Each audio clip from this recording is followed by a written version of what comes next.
সবুজ পাখি ডাক দেয়া বলে, এ ফেরেশতার দল, আমি এখান থেকে যাব না। তুমি কার আদেশে এখানে আইছো? কে তোমাদেরকে পাঠাইছে? ফেরেশতারা ডাক দিয়ে বলে, ও সবুজ পাখি, মহান আল্লাহ রাব্বুল আলামিন আমাদেরকে পাঠাইছেন, তার হুকুমে আমরা এসেছি। সবুজ পাখি ডাক দিয়ে বলে, এ ফেরেশতাদের দল, যে আল্লাহ তোমাদেরকে পাঠাইছে ওই আল্লাহ আমি পাখিকেও পাঠাইছে। সুবহানাল্লাহ কয় না? আরো জোরে কোন সুবহানাল্লাহ।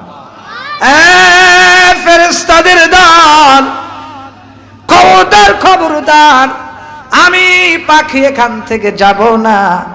এবার পাখি ডাক দে বলে, আমি কিন্তু সূরা মুলুক, আমি কিন্তু সবুজ পাখি না।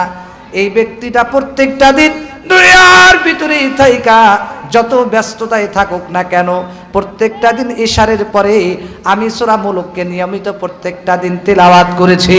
সুন্দর করে আমাকে সহিভাবে সুন্দর করে নিয়মিতভাবে ধারাবাহিকভাবে তেলাওয়াত করেছে।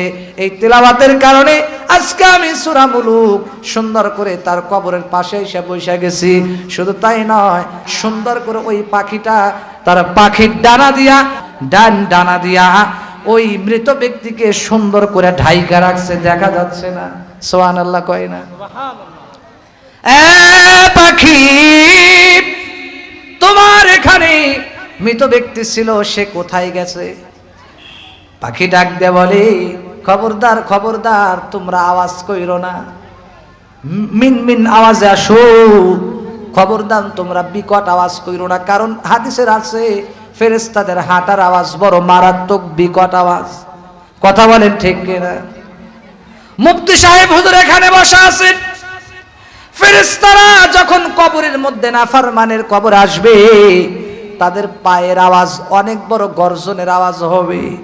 আমার ভাই রে, এই পাখির কাছে ফেরেশতারা আসার পরে পাখির ডান পাখা দিয়া সুন্দর করে ওই লাশটাকে সুন্দর করে ঢাইকা রাখছে, দেখা যাচ্ছে না।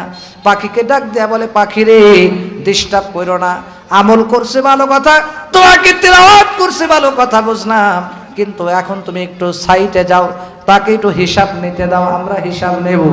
এবার পাখি ডাক দেয়া বলে, এ ফেরেশতাদের দল, যতক্ষণ পর্যন্ত এই ব্যক্তিকে আল্লাহ জান্নাতের সার্টিফিকেট না দিবে, অতক্ষণ পর্যন্ত আমি পাখি এই জায়গা থেকে বিন্দু পরিমাণও সরব না।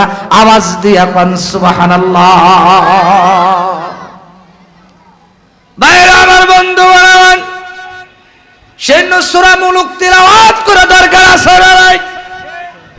আজকের থেকে তেলাওয়াত শিখবেন, আজকের থেকে সুন্দর করে তেলাওয়াত করবেন।